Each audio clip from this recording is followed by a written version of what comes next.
mago kachiel kod mamoko mathoth e yor adimba arwakni machiegni ye mar mondo mi bed kodwa nyaka igiko mar weche manyien mag ang'ich welo. Nyinga Joyce Oduor antiere kae kod jaloko marwa Belinda Adhiambo.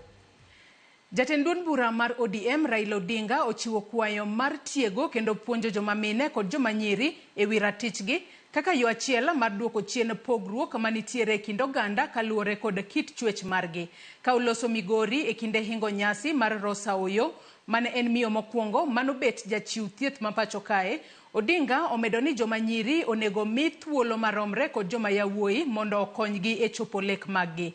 Olero ni oganda mathoth medo thiro ratich joma nyiri kokale keny ma omondo kendo nenogi kaka yor yudo mwandu momondo mamonogi yudo somo makare. Raila ne osir kod jotelo mamoko manomedo jiwo rowere mang'anyo ni gidhi nyime kod sundo sirikal kuom mago magitimo maricho. Jotelogo bende ne omedo ni ng'anyo mar Gen Z okelo lokruok mathoth kendo nego dhi nyime mondo okonye tieko mibadhi kod telo marach. 1929 confirmed 1936, but they have not told you that she was the first African nurse, the first woman who went to school and trained and qualified as a nurse in the whole of Republic of Kenya.